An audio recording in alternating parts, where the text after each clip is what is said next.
Ons is by dag 6 van die rooi tou pad van die kruis. Rahab se gemoed en God se belofte van redding. Rahab se verhaal in Josua 2 is 'n getuienis van hoe geloof en moed hand aan hand gaan. Ek lees graag vir julle vanoggend uit Josua 2 vers 10 en 11. Ons het gehoor hoe die Here die water van die Rietsee voor julle laat wegdroog het toe julle uit Egipte getrek het.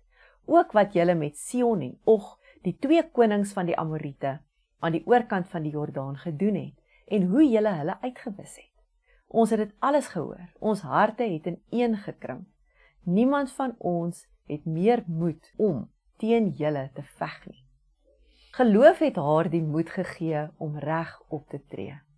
Rahab se optrede het bewys dat geloof nie net woorde nie, maar ook dade vereis, en so is sy beloon met beskerming en seën.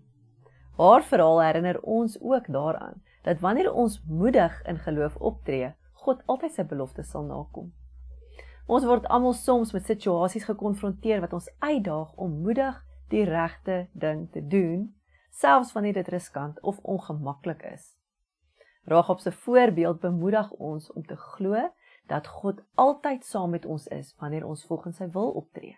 Haar verhaal laat ons ook besef dat geen verlede ooit te donker vir God se genade is nie. Sy redding is beskikbaar vir elkeen wat glo. Hoe kan jy vandag moed aan die dag lê om God in jou optrede te eer?